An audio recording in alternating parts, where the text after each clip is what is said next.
Councilmember Zvonek or Murillo? Nope. I was absent, so I will be abstaining on that. Okay. So Terry, those minutes will be approved with Councilmember Murillo abstaining. Next up, sales tax update from Bill. Great. Thank you, everyone. Again, Bill Levine with the Budget Office in the Department of Finance to talk about October sales tax. Mostly good news. Sales tax revenue in October was up 13.6%. That's the third month in a row we have seen double-digit growth in our sales tax. And that 13.6 was the second highest rate of growth, just 0.1% behind growth in February, which was 13.7. So a very strong month of growth.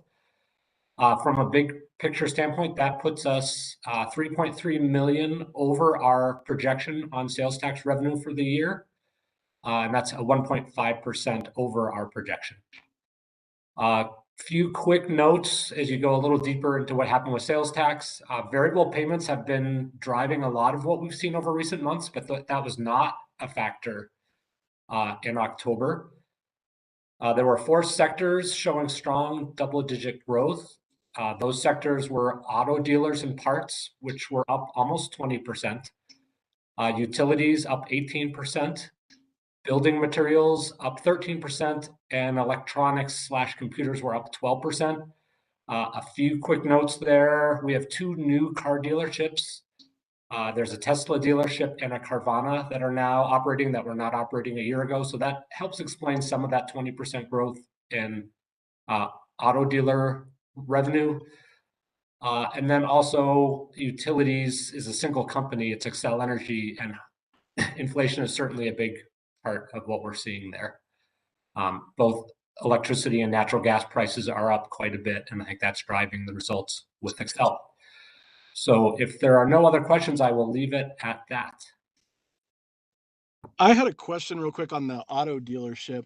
I thought that they paid sales tax in the city they live in, irregardless of where the dealership is located, or is that not the case? So if an Aurora resident buys a car at an Aurora dealership, they pay sales tax.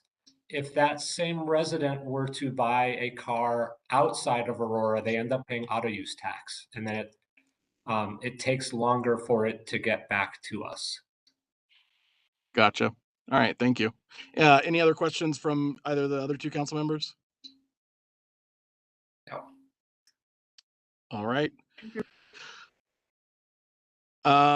Next up, Ryan Lance, Civil Service Commissioners classification and compensation eligibility. Good afternoon, Council. Let me share the presentation. And can you guys see that okay? Yeah. Okay. So Ryan Lance, Director of Human Resources. I'm going to provide some context, just quickly provide some context on what this item is. We did receive an email that was sent to the Count City Appointee Evaluation and Compensation Committee regarding Civil Service Commission's status and pay. The Evaluation Committee then forwarded this on to Management and Finance Policy Committee to review and to address. There really are 2 questions that were being asked by Matt Kane, who is the Civil Service Administrator, and this was on behalf of the Civil Service Commissioner. So the 2 questions, does the city consider the members of Civil Service Commission to be employees or volunteers? And the second one, should the members of the Civil Service Commission receive the inflation stipend that was paid to the city? So I'll just really quickly present information on the city charter, the city practice, and then the city code, and then just allow the committee here to address those 2 questions. So the city charter, Article 3-17, creates the Civil Service Commission, but does not state whether members are employees or volunteers. Article 3-11 states that the City Council shall appoint all members of boards and commissions, and those members shall serve at the pleasure of the council and may be removed at any time with or without cause. Article 3-17-2, it states the same specifics to regarding the Civil Service Commission members. Article 3-10 withholds from City Council the power to direct or request the appointment of any person to or his removal from employment by the city manager. So referencing the employees. And then if the Civil Service Commission members were employees, then the City Council should not be able to appoint or to remove them. So you can see here, we're really looking at some ambiguity and then some potential contradictions. If we take a look at city practice, so the city has in practice recruited Civil Service Commission members as volunteers. This is a look at what is released out when we are trying to actively get some volunteers for the Civil Service Commission. So we do communicate it out as volunteers currently. And then for prospective members that apply through the city's clerk's office, as with other volunteers, boards, and commission members, but not through the Human Resources Department.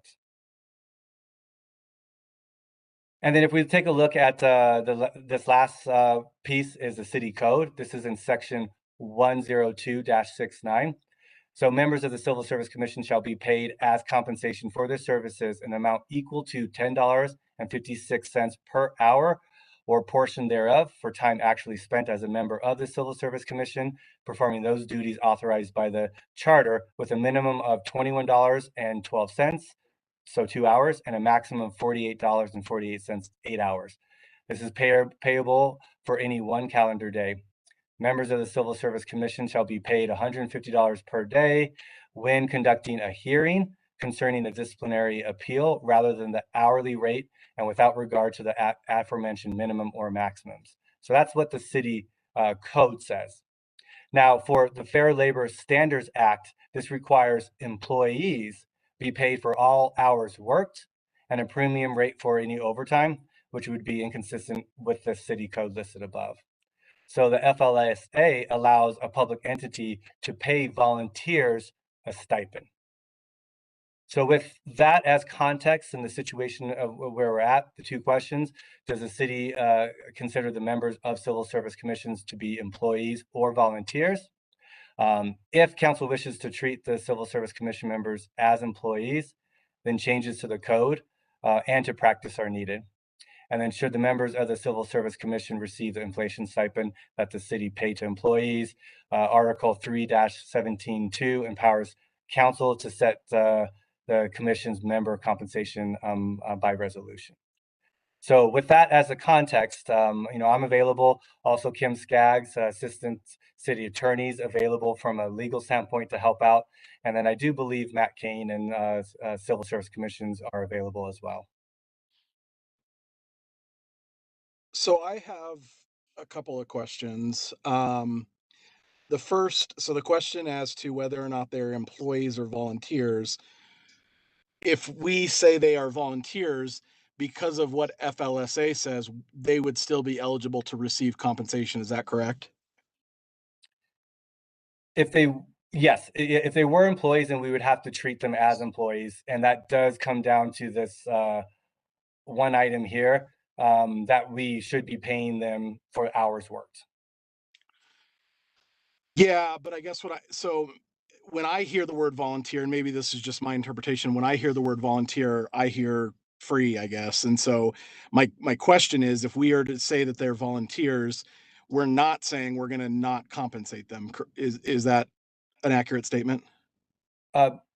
If you choose to go volunteers, you can choose to give them a stipend as a form of compensation, and that would be within FLSA acceptable standards. And this is Kim from the city attorney's office. If I could just jump in. Typically, the difference between pay and stipend is pay is tied to hours worked. Stipend is not necessarily related to hours worked.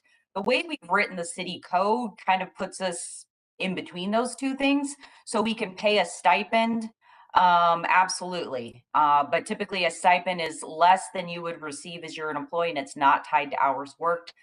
To clarify, we may wish to pass an ordinance that clears up that section regardless, to make it very clear. They're either employees receiving hourly pay or they're volunteers receiving a stipend. Okay, so that, I guess that's my question. So if we say that they are volunteers, then they cannot receive both the hourly pay and the stipend. It would just have to be a stipend only. I would recommend a stipend only. So you can set it up however you want, 500 a week, 1,000 a month, you pick the numbers. It just typically shouldn't be tied to hours worked. Okay, and so then my next question, do we have any in our code anything that increases that amount annually based on CPI or anything like that, or has it been set that way for a long time and has not changed? It does. Go ahead, Ryan. Oh, I'll let you go first. I know we did make one change, but that was because the minimum wage did increase with the state of Colorado. So it's supposed to be modified annually. I'm reading for the code here, in an amount equal to the cost of living increase or decrease occurring during the previous calendar year as determined by the U.S. Department of Labor Consumer Price Index for the region. And is that for the or the average increase or decrease given to all employees, whichever is less. Okay, so then is that for the hourly rate portion or for the stipend portion? So For the hourly, right, Kim? it's for both. It says said hourly rate and minimum and maximum daily payment and disciplinary hearing rate. So we have various rates within the code, which is a little complicated, and they are all supposed to vary based on that CPI or average increase given to employees. Okay, and then I think my last question, if we were to say that they are employees, what are the consequences of that? For example, do we have to provide health care under the Affordable Care Act or that type of thing? And Ryan, I'll let you go first. Yeah. We would have to follow the Affordable Care Act, the ACA requirements, and if they're working a certain amount of hours, then we would need to offer them those benefits. And Ryan, remind me, I think that's 30 hours per week. Last we checked hours, granted it's been a little while, but they were working 30 hours per month. So we wouldn't necessarily approach that threshold. But there's other things that would come into play. So for example, they would have to track their hours exactly, just like any employee would. We would have to keep detailed payroll records. Things such as, for example, Healthy Families and Workplace Act would apply. Any law that relates to employees would apply. Laws against anti-discrimination, laws for providing benefits, those sorts of things would apply just as they would to any other employee. And then, of course, we have that conflict with the charter. So right now, City Council appoints and removes civil service commissions members, but they're not supposed to be able to do that for employees. So it would create a conflict with the charter as well that presumably we would want to resolve. Okay, and then I guess that was actually my last question that I had written down. So is it your opinion that if we were to call them employees, it would be in conflict with the charter and would require a charter change? I do believe it would be in conflict with the charter, yes. Okay. Council members Zvonek, questions? No question. My comment would be, I think it makes sense to classify them as volunteers and just and define the stipend and have that be the all-in and determine what that looks like. And even if we need to have a clarifying ordinance that says this is the stipend and this is the type of growth that they can expect, whether it's tied to inflation or an average of the increase in pay that we give employees. But I think that to me, based on what you're saying, it makes a lot of sense to maintain or I guess define them clearly as volunteers. Councilmember Murillo? Yeah, a similar thought on my end. It sounds like probably the path of least resistance here is to continue to consider the Civil Service Commission members as volunteers and add some additional clarity. I would want to see language that, again, just like further clarity on the inflation connection. And I guess that's just based on like what I'm hearing today. I'm curious, how do other civil service commissions operate within other cities in the metro area? And we do not, we did not get that data or do that research, but we can probably take a look at that if that's part of the decision process. I don't know, Matt, you might have an answer. Yeah, if I might, Councilmember Murillo, the Denver Civil Service Commission is probably the closest comparison, and they have a stipend set up. I think it's a monthly stipend. I'm not sure what the amount is, but I think it's similar to what the amounts that were thrown around earlier.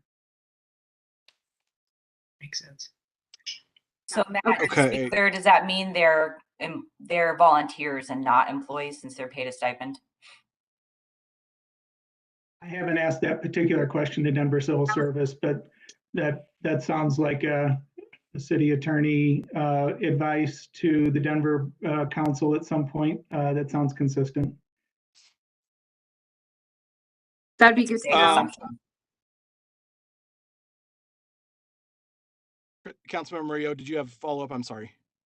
I was just gonna say that I would appreciate follow-up on that particular item, whether they're volunteer or not. It's good to know that they have stipends. Yeah, so I think at this point I would be comfortable with continuing to classify them as volunteers, and then pending more information. But I'm not sure. Either way, I don't think it would necessarily, because it would be in conflict with the charter. I'm not sure it makes sense for us to move in that direction at this time either way, but I would like that information. Thank you.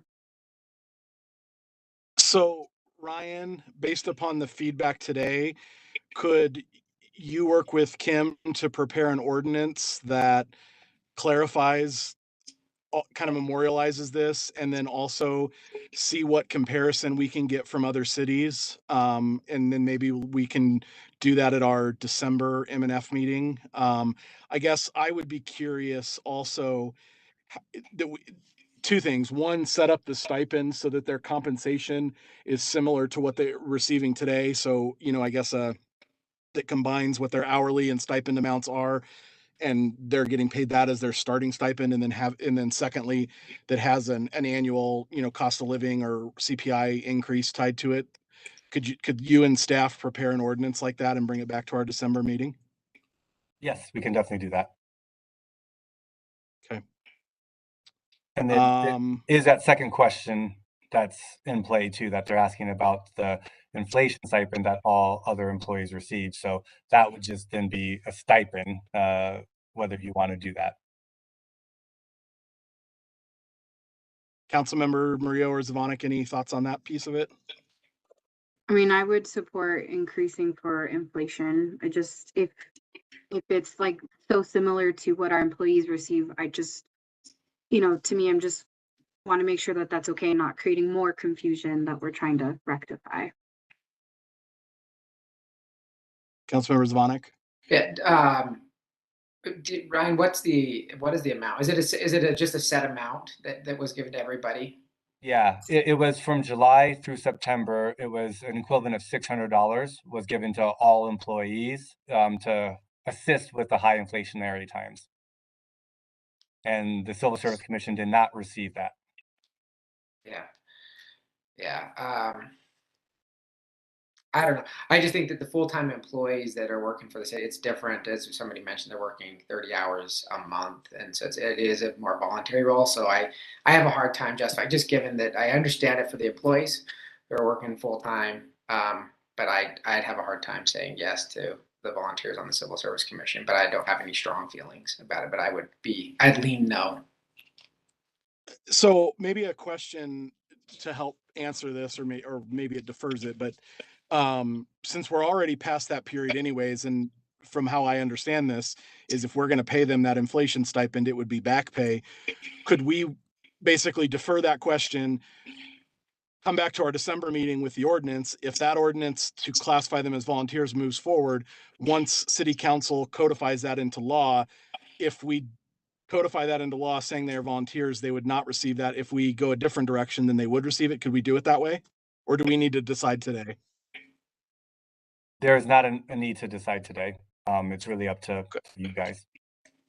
That would be my recommendation. I mean, I would like all of council to weigh in on this, but I think based upon kind of the feedback from the group today, that should be kind of the starting point for a draft for an ordinance, is to classify them as volunteers, which would not make them eligible. But I think let's hold off on that final decision until we get input from all of council. Are you both okay with that?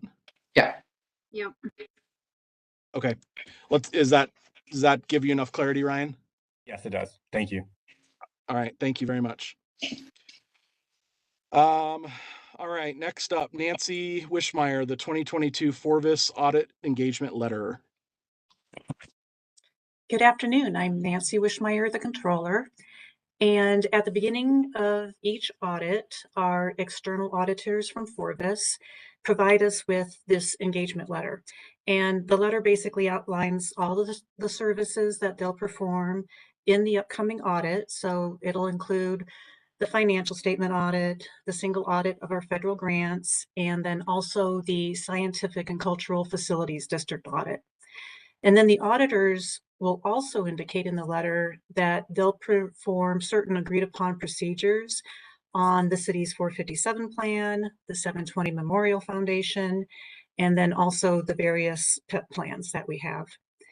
And then additionally, for the 2022 audit, the auditors will also perform a review of the payments that the city makes to nonprofits. And they'll look at those payments for compliance with agreements, compliance with city policy, and then the use of the funds.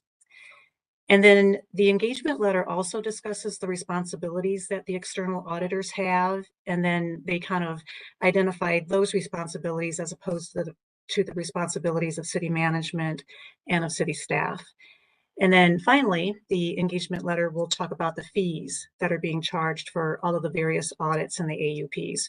And just so you know that those fees are part of the current contract that we've signed. So we don't really have any surprises in the engagement letter concerning fees. Does the committee have questions concerning the 2022 audit engagement letter? Councilmember Zvonek, any questions? No questions from my end. Councilmember Murillo? Yeah, real quick. Just wondering if, especially when it comes to the audit of the nonprofits, does that create any additional work on their back end for us to get that information? And if so, what are we doing to help mitigate that impact? You can imagine nonprofits, they run kind of lean. That might be the difference between them having, gone for a government grant process or not. Most of the information that will be coming, from the city to the auditors for them to review, we already have. So we already have the agreements, we have those things already in house. So we really shouldn't need to reach out to the nonprofits and ask for additional information. Wonderful. Thank you, Nancy. All right. And Nancy, do you need us to say if we're okay moving this forward? Is that? Well, and this will not necessarily, this contract that we have with Forvis has already been agreed to by council. So we did that a couple of years ago. So this is part of the 5-year agreement. So here is just the engagement letter, letting kind of more of an informative thing. So we don't really take the engagement letter to council. Okay. Sounds good. Well, thank you for the presentation. Sure thing. Next up, Teresa Sedmak, first lien sewer revenue bonds. Yes, I'm here to introduce the financing ordinance related to the 2023 first lien sewer revenue bonds. Sewer is requiring some funds in order to fund collector and pipeline improvements to its system. They have already started on the beginning of that project. We are asking that City Council authorize a maximum of $46 million in borrowing. The ordinance does have a stipulation that we cannot exceed 5.5% on the net interest cost. We look to do that as a competitive sale versus a negotiated sale in February, to be priced on February 14th and closed on February 23rd. Also included with the ordinance is the very first draft of the POS, and it does have a lot of blanks in it. We just got that draft right before I had to submit it into the system. We will be working on that document and improving that document as the process goes along. And the final preliminary official statement is not going to be submitted to investors until January. So it is a work in progress, and I want to let you know that, but hopefully it will familiarize you all with what is included in a POS and what kind of investor information is out there for disclosure of the risks of the transaction. So I am asking if you will agree to forward this to study session. And also I'm here to answer any questions you might have in regard to this financing. Councilmember Murillo, any questions? And if not, are you okay forwarding this? No questions, and I support forwarding. Councilmember Zvonek? Same. And I do as well. Thank you, Teresa. Thank you. All right, next up, Wayne Summer, results of the 2022 citywide culture survey. Thank you, Councilmember. We have a brief presentation that will also include the two items that follow this, since they're all three internal audit items. Let me go ahead and share my screen, hopefully to get this work correctly. Bear with me, please. Okay.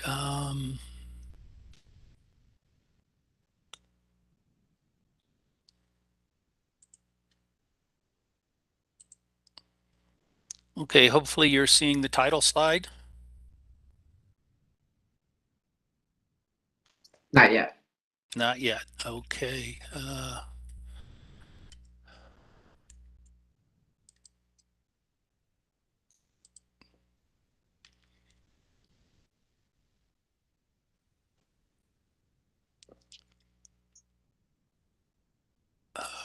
My apologies on this. I haven't done this on here before. What are you seeing? Just all of us. Nothing. Okay. Well, that makes it simple, doesn't it? Oh, I see. Here we go.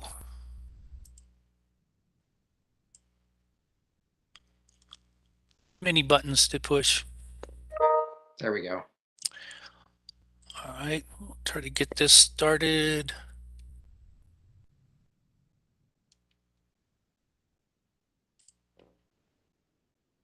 I have a mouse that wants to not cooperate. Okay, now are you seeing the title screen? Yeah. Okay, great. Thank you very much.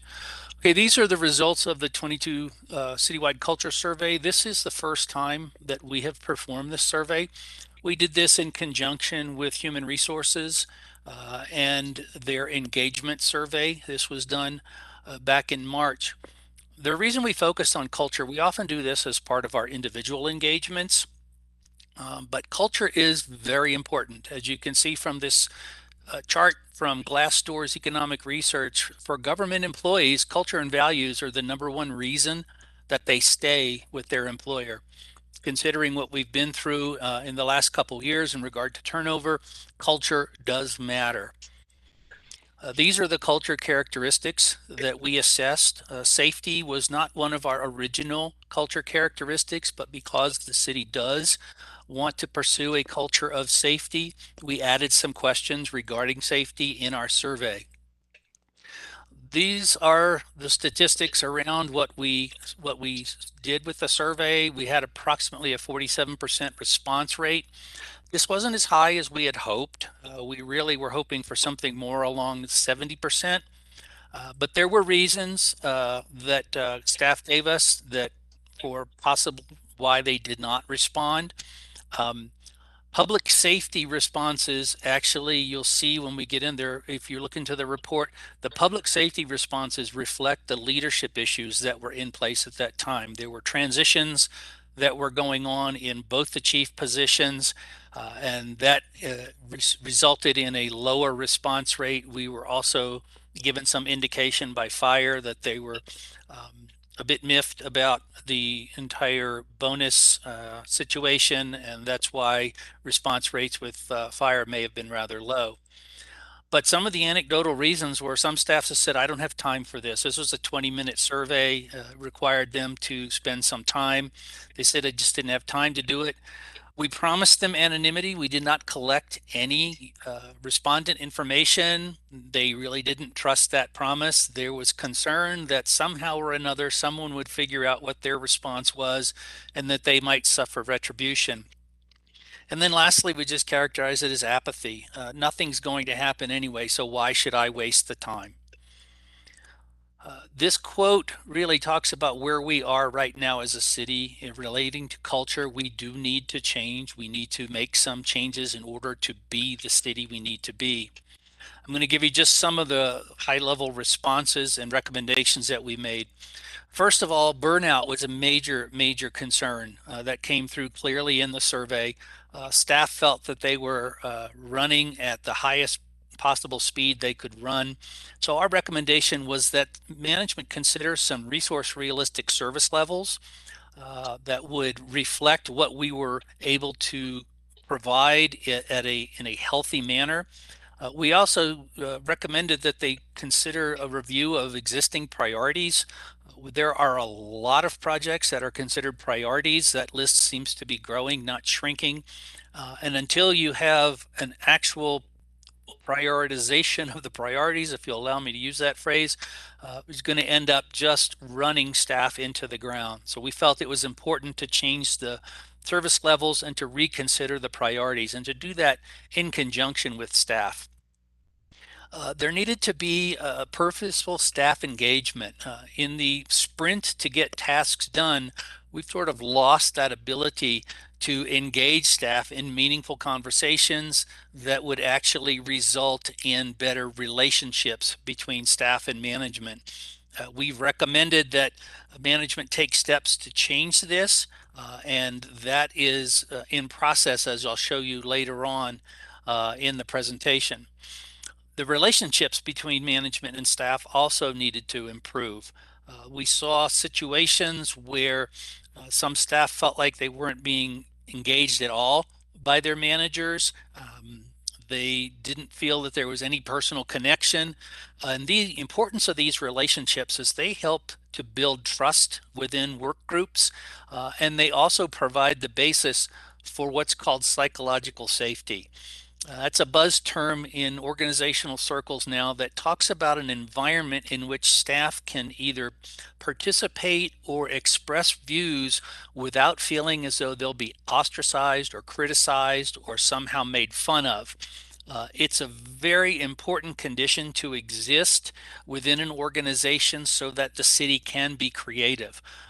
Studies have shown where psychological safety is absent, there's also an absence of creativity. A lot of this, we determined, it's our observation that at the heart of many of the culture issues is the absence of core competencies in many managers and supervisors. The absence of these core competencies is not necessarily the fault of the individual manager or supervisor, but because being a manager or supervisor is not a natural skill set for everyone. However, if you want to be effective in that role, it's critical to have high-performing managers and supervisors in order to have a high-performing organization. We're recommending that the city establish some core competencies and that they better train their managers and supervisors so that they can spend more time actually managing and less time involved in task work. The city needs to give them the tools to be effective. Sort of in connection to this is the concept of responsibility and accountability. Where responsibilities are clearly outlined, communicated, and understood, staff can be more empowered to do their work. This practice is often accompanied by improved performance standards. And those expectations have to be clearly conveyed to staff. Once they've been articulated and confirmed that they're understood, then it's important for management to step back and let staff perform, but hold them accountable to executing to the expectations. We want to be clear, accountability is not about finding and placing blame. It's more about cause and effect and fixing the core issues that may arise. Accountability allows for correction and growth simultaneously, but it includes the potential for consequences. If an individual is unable to perform the required duties to the established standards, even after correction attempts, then replacement needs to be a viable option. Lastly, there needs to be a recognition-rich environment. Recognition across the organization needs to be positive, frequent, and essential to building up the culture and building up the well-being of the individual. Studies have shown that while financial recognition is often welcomed, it is not as effective in improving performance as recognizing good performance in a personally meaningful way. Employee recognition should be positive, frequent, and delivered in a personally meaningful way that's individualized. This doesn't mean that there's no room for correction. We're not just constantly telling everyone how wonderful they are. But there are ways to deliver correction and praise that produce higher performance while maintaining staff's sense of self-worth. Multi-directional communication and information flow. It's a challenge across an organization that's as large and complex as our city. We have shift workers, we have people in the field, we have people in offices, we have people working remotely. The best and most successful organizations are able to communicate information up, down, and across the organization effectively. We've recommended that management include staff in discussions on how to best establish communication protocols in the city that have free and clear information flow in all directions. It's necessary also for departments to look at their meeting norms and find out whether or not some of the meetings they're having are unnecessary time wasters when there may be alternatives to sharing that information that are available. Participatory decision making is a major contributor to staff satisfaction with their jobs, helps them to take ownership. Involving them will improve decisions and staff morale. Participatory decision making does not require that all staff be involved in every decision. Not every decision can or should accommodate such an approach. However, many decisions can be accommodated by more inclusivity. Managers and supervisors can use their expertise to facilitate decision making by their staff, helping them to grow. Managers and supervisors can also identify and outline clear decision-making boundaries. We would call this a sphere of authority, in which staff can make safely decisions without asking permission. This improves their job satisfaction, and it frees the manager to do other things because they don't have to be responsible for being involved in every single decision.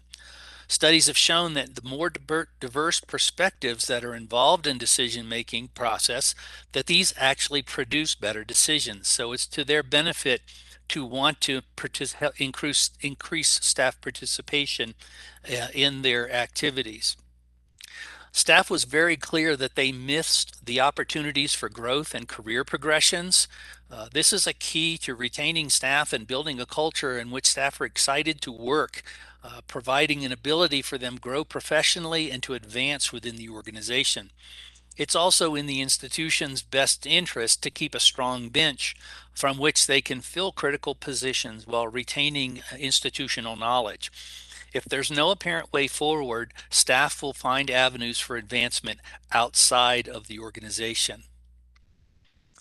The traditional pyramid organizational structure that's currently used in most organizations across the country and even around the world was developed over 100 years ago. It was developed for the manufacturing industry at a time in which most processes that they carried out were standardized, rote, and performed by unskilled labor. The world economy has moved from manufacturing to more of a knowledge-based economy, and this structure has demonstrated that it is not effective for a modern organization. Despite the fact that it is not effective, it continues to exist. But there have been changes that have taken place in many organizations, and we've recommended that management consider instituting self-managed, self-directed, or agile work teams wherever the situation may be possible to do that. We recognize that this is a leap. It's going to require individuals to unlearn and relearn methods of working together and managing. But this can be done in small experiments that can be scaled when they've proven successful. This is the foundation for building a 21st century organization. Organizational performance management is an excellent tool if it's used wisely and appropriately. Revising the employee evaluation within the new Workday ERP is an excellent way to begin. Developing an organizational-wide approach to performance management at the division, departmental, and organizational levels, training staff on its purpose and its proper application, and then developing the supporting data management capabilities will prove invaluable to improving city operations and outcomes. Done well, it can improve working conditions, acting as an early warning system for potential problems, or it can be a benchmark against which to measure performance and progress. The city is actively pursuing the hiring of a strategy and performance manager to lead the strategic planning effort and also to establish performance management in the city, and we believe this is a good and important idea. The core 4 values were established back in the early part of the 20-teens, if you will. We did a 2016 audit of the impact of the core 4 values on city operations, and we determined that they were overwhelmingly positive, and this was back in 2016. Now, these values are critical to the culture as they provide the basis on which an organization operates. I can speak personally that it's the core 4 values that were one of the key motivators for me wanting to come to work here at the City of Aurora. Given the amount of turnover that has occurred during the pandemic, it's possible that the effectiveness of applying the core 4 values has been disrupted. And we're recommending a citywide refresher on the values and a focus on them as a cornerstone of the culture. Lastly, we're recommending that this survey be repeated annually, both the engagement and the culture surveys, so that we can measure our progress against changes that we're making to improve the culture and to improve staff engagement. Now, we were pleased with management's initial response to our report. They agree that it's necessary for intentional and incremental steps. They also are developing a detailed plan. We asked them to give us an initial response, but because we have individual recommendations, we're also asking them to prepare a response for each one of those recommendations. This is important for us as we track these in our audit software. The directors are going to be engaging their staff in some conversations. They're going to be looking at some more collaborative work. What you see on the screen right now is the current schedule for management and employees to begin reviewing the results of the culture and engagement surveys and to begin to develop action plans within the departments to move these initiatives forward. And as I said, we'll continue to evaluate these through subsequent annual surveys and also follow up through our audit system. At this time, that's the end of my presentation, and I'm willing to take questions if there are any. Councilmember Murillo, any questions or comments? I don't know if I have anything formulated at this time. I was a lot to kind of digest. But thank you for your presentation. Thank you. We know it was a huge one. It's the largest audit report we've written in 8 years, and there was a lot of information to consume in there. So if you have any questions subsequent to this, please feel free to reach out to us. Councilmember Zvonek. Yeah, Wayne, did you say that you have the ability to break down the responses by department? Yes, we did do that. That's in an appendix at the very end of the culture report. Okay. So you would have it by the police department, fire department, Correct. HR. Okay, got it. Thank you. You're welcome. No questions for me. I met with Wayne and his team a week or so ago to go over this and ask quite a few questions, but just a couple of comments. One, one of the things I hear most often, especially from the development community as it relates to planning, is that staff is not empowered to make decisions. And I think some of the responses that we see in this specifically reflects that, where employees are indicating that they don't feel empowered to make decisions. So that's one comment. The other is, I strongly believe, and this isn't breaking news, to those who have managed employees, but compensation is typically pretty low on the list of reasons why somebody stays or not at a job. Managers, culture, those types of things are so important. And, I think there's some positives in here. There's also some negatives. And, we're certainly going to need to address those, I think, to address some of the turnover issues that we're seeing. And, it's really not just the city of Aurora, so I don't want to point all the blame at the city. I think a lot of organizations are seeing high turnover right now, but certainly I think this audit uncovered some areas where we need to see some improvement in. So, all right. Next, Wayne, do you want to just move to your next presentation? Actually, Councilmember Gardner, I do have a quick question. Sure. I was just wondering, maybe I missed this. How are we going to use this information? Like, what is the kind of the thread, the chain, now that we have this? What we'll do, management has a schedule, as you can see on the screen right now, where we issued the report in late October to the directors. There are conversations that are going on right now between the directors and the deputy city managers. We just held a town hall on November 15th where the results of the engagement and culture surveys were presented to staff. So in the next 2 months, the department staff discussions will begin. There'll be conversations around the results of from these surveys and what they mean to them and how do they go about making changes within the various departments that will improve the culture. Management has requested that the departments come up with at least 3 action items that they're going to focus on in 2023. This will be a long-term project. I will emphasize this was a baseline survey. This was the first time that we've done this.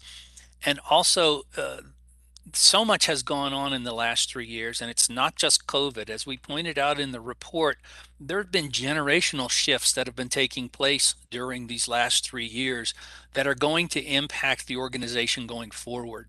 So taking the time to look at those culture issues now and to consistently address them over the years. This is a project that will never be finished. This should be an ongoing, continuous evaluation where staff is always looking at what are we doing, where are we right now, hence the need for the annual surveys to confirm that we're making progress or to show areas where perhaps we're not making as much progress as we should and we need to go back and develop some different action steps.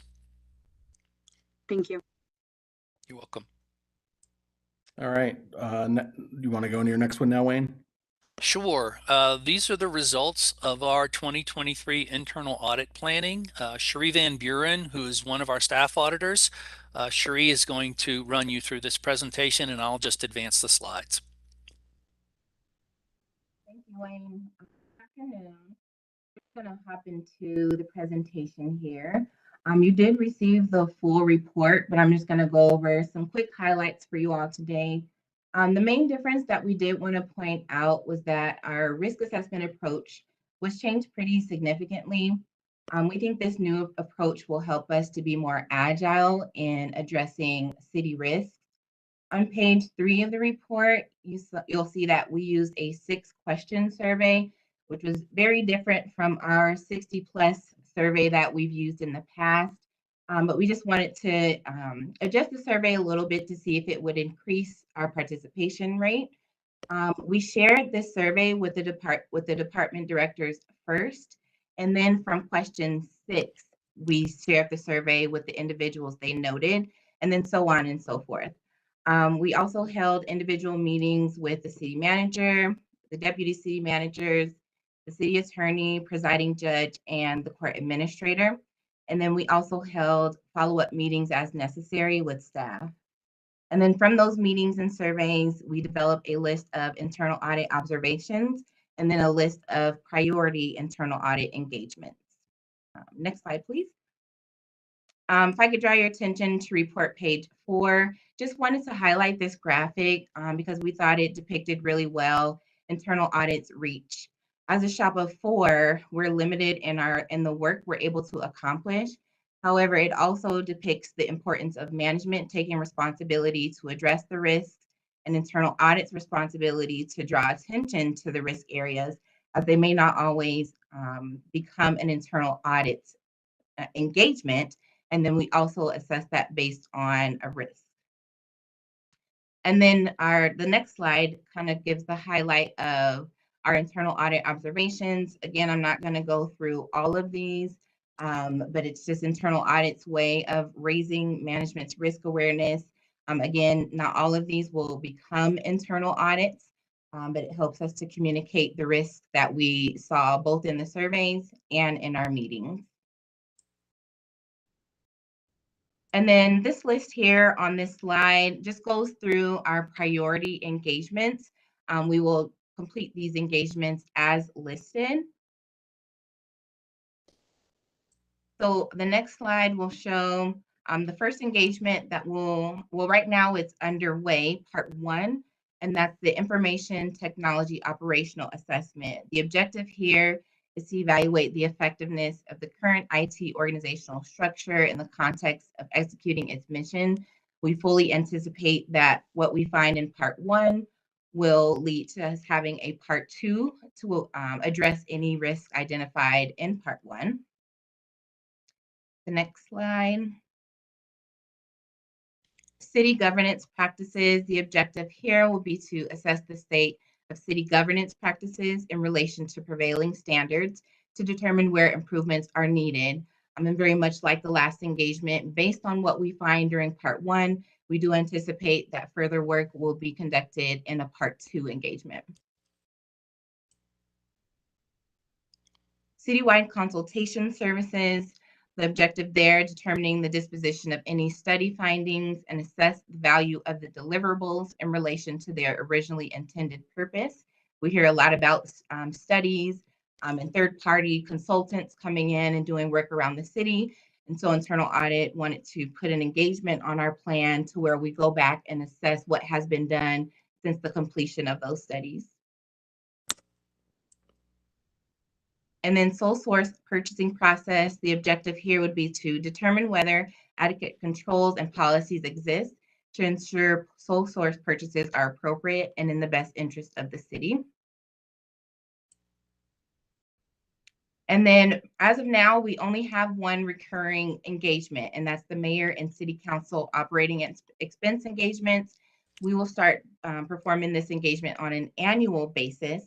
And that's the engagement where we determine whether recorded expenses are incurred in accordance with council policy. On the top of report page, I think it's 10, or at the bottom of 10 and beginning of 11, we did list engagements that were initially on an audit plan. However, due to limited resources and more pressing risk areas, we've eliminated at this time. But any eliminated engagements or topics will be assessed when we perform our quarterly risk assessments going on in the future. And then lastly, on report page 13, as you've already heard, we have recommended an annual culture and engagement survey. However, we are recommending that this work be conducted by a third party, one of the more larger scale assessors, who not only, number one, would be able to analyze the information a lot more quickly, but also they'll have some local government data with which to benchmark the city of Aurora data year over year. And I think we listed maybe POCO and Gallup as some of the larger ones that we brainstormed so far. But with that special project, we would still be involved, but more so on a facilitation side, just hoping to encourage more staff participation, not necessarily collecting and analyzing the data. And that concludes the internal audit side of our planning. Any questions at this time before I hand it over to the police auditor? Member Zvonek? No. Councilmember Murillo? None here. All right. Thanks, Shuri. Thank you. All Great. Good afternoon. I am Michelle Crawford, the police auditor for the city, and I'm going to be giving you the overview of the 2023 police audit plan. As a reminder, the police auditor position was created in 2021 and is dedicated to auditing the police department. Position works directly with the city manager and reports administratively to the internal audit manager. The police auditor focuses on policies and practices and police operations that may directly affect the community, potentially high liability activities, and areas of significant public concern. As a reminder, the police audit plan is also a risk-based audit plan. The process for engagement selection in 2023 included a risk assessment survey. That survey went to all police employees that were employed as of June 24th, and their survey was open from July 1st through July 25th. It also included interviews with the police chief, deputy city manager, consent decree monitor, community leader, and public safety committee chair. From the risk assessment survey and interviews, various engagements were identified, and then a meeting was held to discuss those proposed engagements with the city manager, deputy city manager, and police chief. And then those engagements were selected, and I'll review those for you today. There were some risk observations from the risk assessment process that are noted for management to address and monitor that are not planned engagements. This includes staffing, policy governance, use of force, the disciplinary process, leadership, technology, and the records unit operations. We are aware of some of the efforts within APD to address those areas and will continue to monitor them. There were 2 engagements that have been removed from the 2022 plan, the first of which is the impound lot. That's been removed as the city is looking at the feasibility of moving those operations internally, and that will be reassessed during 2024's risk assessment. Canine Operations Part 2 was also removed. The Canine unit has implemented all of their prior recommendations. We identified higher priority audits, and due to limited audit resources, we removed that from the engagement plan. There were 4 engagements selected for 2023, body-worn camera follow-up Part 2, call for service responses, promotion assignments and selections, and training. Please note there is no set schedule for these engagements at this time. They're not in any particular order. We will assess the timing for each engagement as we end our prior engagements. Additionally, we've built in time if the interim chief identifies a higher risk area, which may take priority over one of the proposed engagements. Body-worn camera Part 1 was completed in October of 2022. Part 2 will not begin until there's been enough time to implement those Part 1 recommendations, including updates to the body-worn camera policy, and allowing enough time for the Axon Performance module to be operating long enough for us to assess its effectiveness. The objectives for this engagement will include determine if Aurora Police complies with policies and regulations regarding body-worn camera use, and determine the extent to which Aurora Police is utilizing the body-worn camera system for monitoring. Aurora Police response to calls for service is received from Aurora 911. Current staffing levels are impacting response times. The objective for the calls for service engagement is to determine the level of efficiency and effectiveness of APD's response to certain calls for service, including alternate responses. Promotion selections and assignments is a carry forward from the 2022 audit plan. This includes those promotion selections and assignments within the chief's discretion. This engagement will be pending a new police chief and allowing time for them to come in and make changes prior to us assessing this process. However, this area continues to come up on the risk assessment, and we believe it's important to include this on the plan. The objectives for this engagement include determine if policies exist for selections and assignments, including time and position, and if policies follow leading practices. Determine the effectiveness, efficiency, and equity of the processes for promotion, selections, and assignments, and determine if practices exist to evaluate performance for personnel selected or assigned to their positions.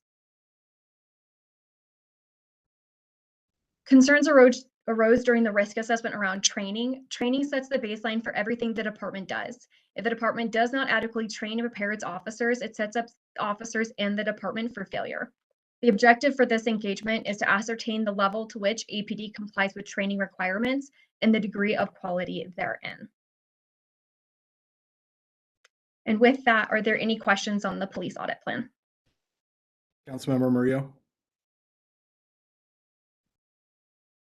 No questions. Councilmember Zvonek? I don't have any questions. All right. Thank you, Wayne, Sherry, and Michelle for the presentations. Appreciate it. Councilmember Gardner, if I may. Yes, please. This is probably going to be the last audit committee meeting that I'll be attending before I retire. I'm not going to be around for the December one. I just wanted to say thank you to the committee for the support that you've given us over the time that we've been working with you. Personally, it's been a privilege to serve in the city, and I look forward to seeing the city prosper and to see the auditors continue to produce the quality work that they have done over the last 8+ years. So thank you very much. Appreciate that, Wayne. And yeah, I want to say, since I didn't realize you won't be at the December one, but since you won't be, just thank you for your service to the city, and been a pleasure working with you as well. And maybe that's a question that would be appropriate to ask. And I don't know if we need to talk about it offline or not, but kind of succession planning and what that looks like. Is there a plan in place, or and like I said, if we need to talk about that offline, that's fine too. I just want to make sure that we're not going to have anything, missed or whatever. No, there currently is a recruitment that's taking place right now that's going to go outside and look for an audit manager, but we'll also consider internal candidates. And in the interim, Michelle Crawford will also, in collaboration with the rest of the staff, she'll be taking over a lot of the oversight work that was previously done by the internal audit manager moving forward. So there'll be continuity of operations until a new audit manager is selected. Appreciate that. Well, with that, we're on to miscellaneous. So I want to see if we can change the December meeting, though I don't know how everyone's schedules are going to look. I'm going to be out of the country from the 21st through the 27th, and so the currently scheduled date of the 27th will not work for me. Is there any possibility we could do it on the 28th?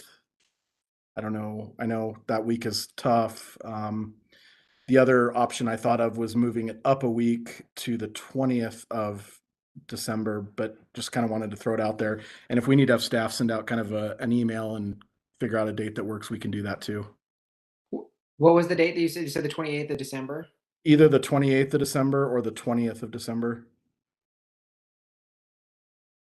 Currently, the 28th is open for me, but if Councilmember Murillo, if it works for her, maybe we can settle on that. Otherwise, I'll look at the other date.